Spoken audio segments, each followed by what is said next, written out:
Still, I like that Thunder Wife. That's pretty good.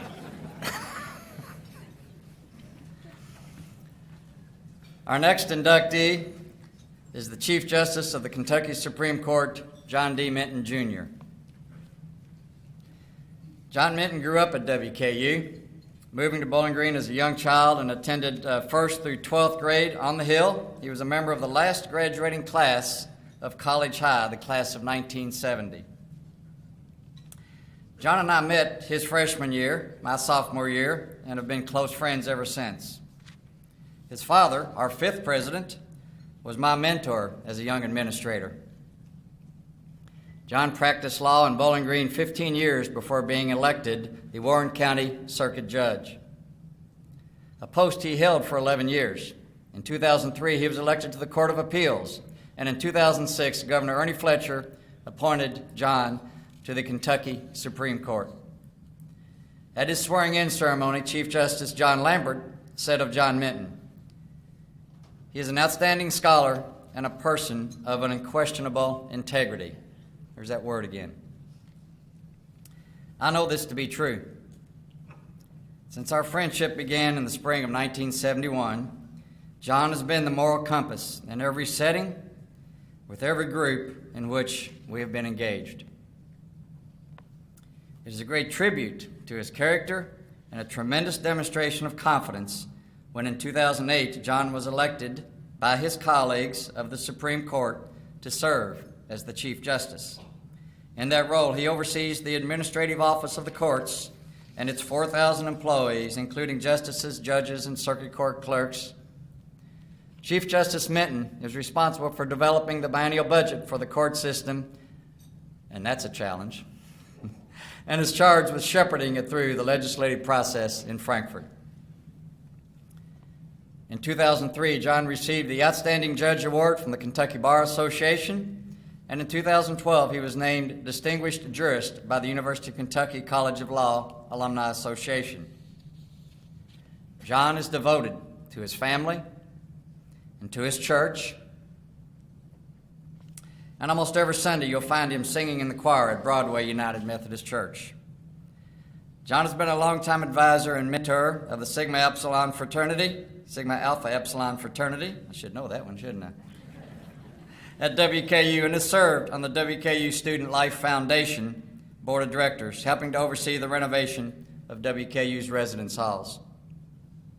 My close personal friend, confidant, and advisor, it is my special honor today to welcome John Minton into the WKU Hall of Distinguished Alumni. A consensus builder with a quiet confidence. He's the man charged with leading the state's judicial system. As Chief Justice of the Kentucky Supreme Court, John D. Minton, Jr. is paving the way for a new generation of jurisprudence in the Commonwealth. With a love of history, the people who shaped it, and their connection to the law, Minton's career path was charted back in 1958 when he attended first grade at Western's Training School. In Miss Taylor's library on the elementary floor, there was a whole shelf of orange books. They were biographies of important people who've done important things, men and women. I noticed as I read those that so many of them had a background in law. So I thought, well, that's what I need to do. I thought in elementary school, I was just struck by the fact that so many of people had a background in law.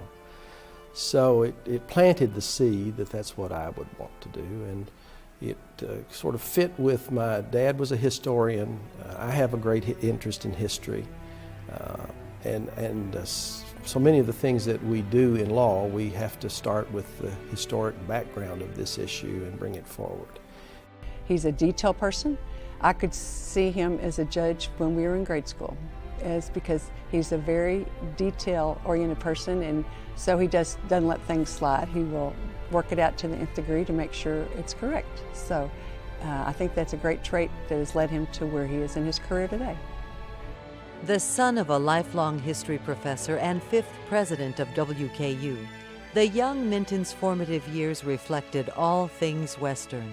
The training school and college high school and its part in his life then the university as an undergraduate, and then his work for various campus organizations, boards that he's served upon since entering professional life.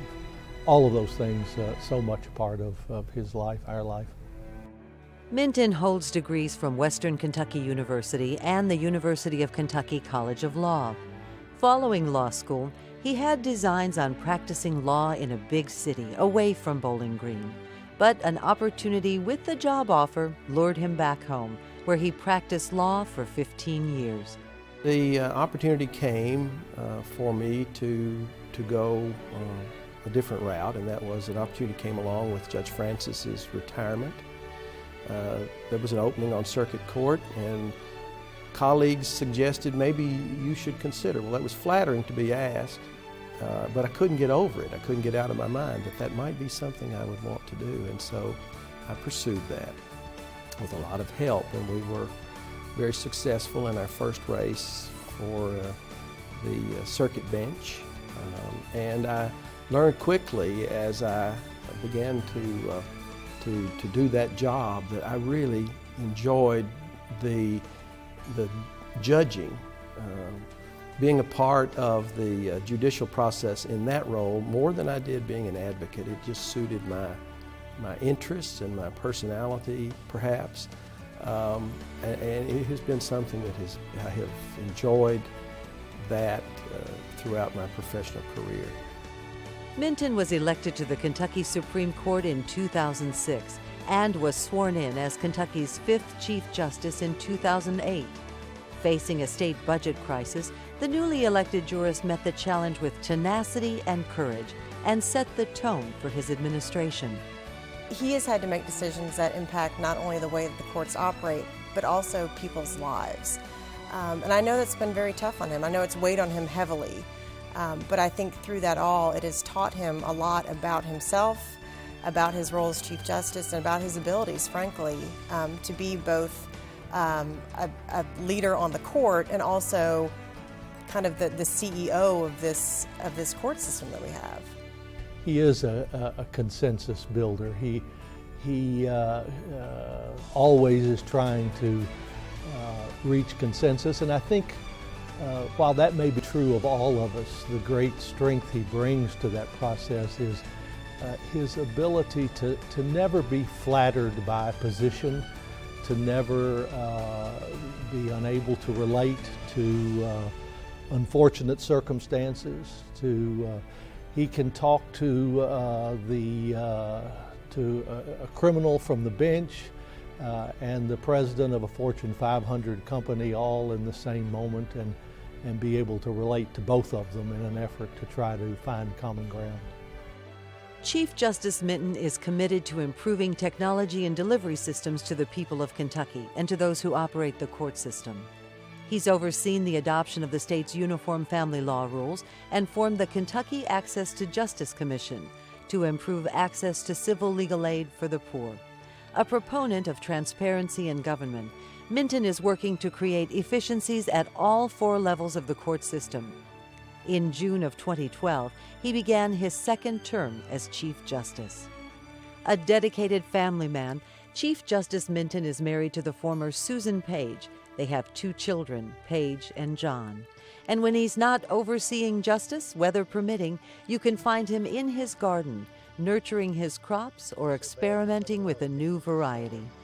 You know, John Minton still has a twinkle in his eye, and I think that reflects the passion he has for living life on all of these different levels, and it is through that twinkle in his eye that he's gained the success on all of these levels, from profession to family.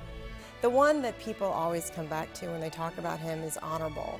And not even honorable in the sense that he's esteemed justice and that he's well respected by his peers, but honorable just in the way that he lives his life. And he always does try to do the right thing and be good to the people around him.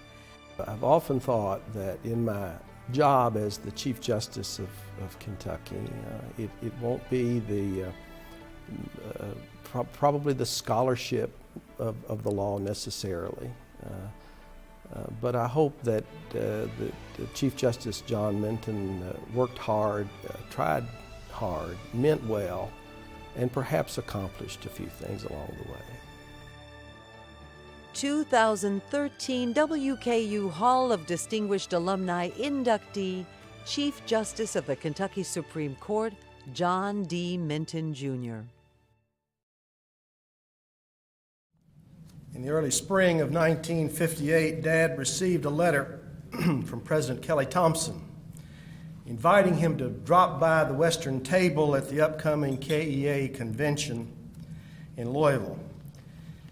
With that visit with Dr. Thompson came a teaching position for Dad in WKU's history department, a significant professional milestone for both Dad and Mom. And if Dad were here, he'd want you to know that this master's and doctorate that he held and that made this professorship possible, those were the result of the partnership that he had with his wife, my mother, who typed the first draft of the master's thesis and corrected his grammar.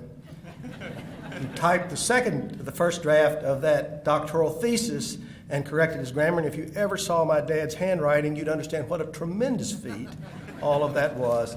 It was their joint degrees together.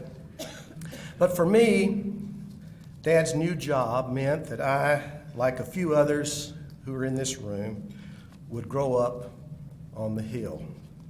For me, this meant that my formative years would be surrounded by the events and personalities involved in the historic transformation of WKU in the late 50s to the mid-70s as the campus grew and expanded beyond that cluster of buildings on top of the hill. And the structure of the institution changed from a four-year college focused primarily on teacher education and a limited number of graduate programs into a university with separate colleges offering an array of academic opportunities. I was a freshman in the training school, actually a freshman at the College High in 1966, when we stood in front of the former library building, which is now Gordon Wilson Hall, in a formal ceremony unveiling the newly engraved stone pylon as a public monument marking the transformation of Western Kentucky State Teachers College into Western Kentucky University. I grew up on the Hill in the decade of the 60s, a period remembered now as the 20th century's most active period of social movement rhetoric and confrontation. Movements for African American identity and power, war protests and peace movements, the feminist movement, lifestyle movements that found expression in extreme clothing and hairstyle changes, institutional reform movements, and voice movements that often found expression through a bullhorn. They abounded everywhere throughout the country on college campuses, and WKU was no exception. After 1970 and the Kent State killings, social movements began to decline, and by the end of the draft in 1973, in the fall of Saigon, that marked the end of the Vietnam War in 1975, the most active period of confrontation on campuses was over. So our supper table conversations changed from such weighty topics as how to deal with a sit-in demonstration inside the administration building or William Kunstler's visit to Western's campus to lighter issues like what to do with the streaker in the event you caught him. You know, the rule was that if a student was out of line, the administrator was to seize his ID. Streaking was a new phenomenon, created new college administrator responsibilities. Back in 1958, Dad rented a house from Dr. Poteet's friend, Dr. Ward Sumter, at 624 East 14th Street, which was adjacent to the Ogden campus. Within a few short weeks of our move to 14th Street from the bosom of our ancestral home in Trigg County, I was a Western student, enrolled in Miss Lavinia Hunter's first grade class at College High. Mr. Downing, Mr. D. Downing, was our principal. And for the next 4 years that we lived in that house on 14th, Dad and I walked to school in the mornings, traversing Ogden campus. This was a year or so before they began the construction of the science buildings that are now located there, and the construction of those buildings that brought an end to the park that was the Ogden campus. We walked past those 4 bare-breasted women who stood over the Italian garden. We passed Perry Snell Hall, where one afternoon, walking home from school, I peered into a window, through a basement window, into a classroom that, to my amazement, I saw college students handling the carcasses of dead cats. Now, this was a biology lab, of course, but enticingly gruesome spectacle to a 6-year-old boy. And frequently, Dad and I, on our way across campus in the morning, would stop by the Correspondence and Extension Office, which was located inside Old Ogden Hall. And I remember very well the interior of Old Ogden Hall and Mr. Pierce, who presided there. Mr. Pierce, Judge Thompson's grandfather, was the last president of Ogden College. I have great ties with the past at Western. I remained a student at College High, which of course took on the name of University High in 1966, all the way through elementary school and high school, graduating in Van Meter Auditorium on May the 27th of 1970. As Gary says, ours was the last class to graduate, and after commencement, the school closed its doors for the last time. College High provided for us a unique learning environment, and for those of us who experienced it, we consider inestimable the value of our education and its influence on the direction of our lives. We're grateful to WKU for renaming our old school building College High Hall. But I need to tell this group I have taken that a step further. When I spoke at the commencement for the nationally recognized Gatton Academy a couple of years ago, I claimed that institution for College High, and I have dubbed it our successor institution. College High lives on. After high school, of course, I simply moved next door to Cherry Hall, and I graduated from WKU 4 years later with a bachelor's degree in history and English. Many friendships developed during those undergraduate years, and particularly the friendships with SAE fraternity brothers, their wives, and later their children. This has enriched my life immeasurably. And as an added bonus for me, there have been friendships that I have made in successive generations of WKU students as one of the alumni advisors to SAE fraternity. These young men have kept me in touch with life on college campuses. WKU is my alma mater. That scholarly source, Wikipedia, identifies alma mater as a Latin phrase originating in the mid-17th century that, in a literal sense, of course, refers to a nourishing mother. And in a general sense, it refers to someone or something providing nourishment. Identifying my relationship with WKU as nourishing, life-giving, growth-sustaining seems appropriate to me. And it perhaps sheds light on the ideals expressed in the university seal in the words life, more life. I cannot adequately describe in the time allotted to me, I can only acknowledge the many ways growing up on the Hill has and continues to nourish and strengthen my life. I can simply offer thanks to the Alumni Association Board of Directors for this important honor that you have given me today. To thank all of you for your continued friendship and the heartfelt support that I feel throughout this room. I want to acknowledge, of course, the contributions in my life, immeasurably so, of the family that's sitting before me, and particularly my wife Susan, who has been my supporter. Thank you so much for this great honor. I look forward to the continuing nourishing relationship with this university. Thank you so.